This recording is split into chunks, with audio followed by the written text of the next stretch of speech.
Target ছিল পুড়িয়ে দিয়েছে। সিপিএম 2007-এ চেষ্টা করেছিল, সেদিন লড়াইতে মমতা ব্যানার্জি এসেছিলেন, আর আজকে আপনি পাল্টে গেলেন। বদল হয়ে গেছে, আপনার সেটেলড হয়ে গেছে।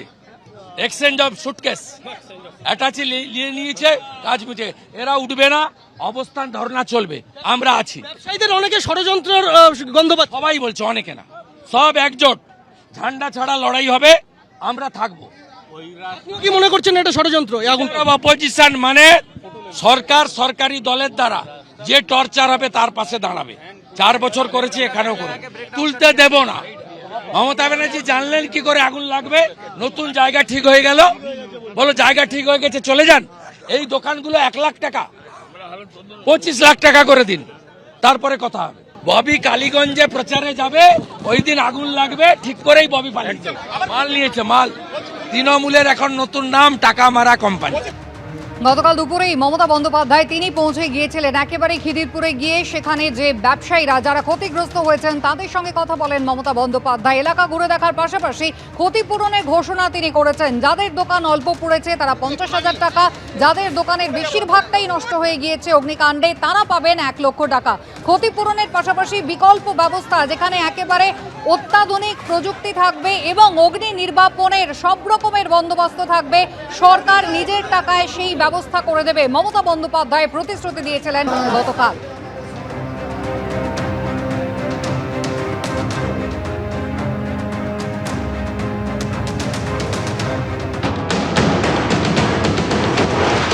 जिसको पूरा जल गया है हम 1 लाख करके उसको देगा, दुकान भी बना देंगे प्लस मटेरियल्स खरीद करने के लिए, और जिसको थोड़ा से हुआ उसको हम 50,000 करके देगा। ये आपको जब शिफ्ट हो जाएंगे तभी मिलेगा।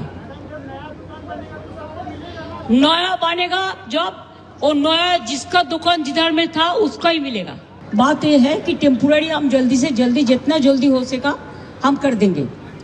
आपका लिए पूरा सिंपैथी हम लोग का है। हम मेयर को ये बोला है कि इधर का आने का पहले कि इधर में वो पूरा साइंटिफिक वे से मार्केट नया बना देंगे, जैसे आप लोगों का भविष्य में कोई दिक्कत ना हो, जिसमें फायर फाइटिंग का अरेंजमेंट रहेगा और आप लोगों को खर्चा भी नहीं करना पड़ेगा। खुद गवर्नमेंट का ओर से ये मार्केट बना देंगे। সরকারের সদিচ্ছা নিয়ে এই ক্ষতিপূরণ এবং বিকল্প ব্যবস্থা নিয়ে বারবার প্রশ্ন তুলেছেন বিরোধী দলনেতা। কি বলেছেন দেখুন।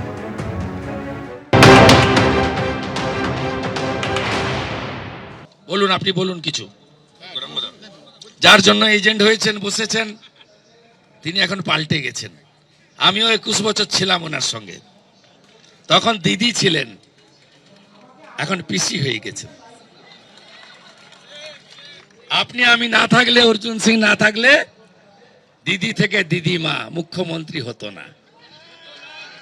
তখন ভাইপো ছিল না, ভাইপো নেমেছে 11তে। আমরা মাঠটার খেয়ে লোকজন মরে টরে গিয়ে রাস্তা পরিষ্কার করেছি। গাঁয়ের একটা কথা আছে, হত কাটবে কেউ, কই খাবে কেউ। এখন তো সিস্টেম আলাদা, খেটে মরবে মজুর, খেজুর খাবে হুজুর।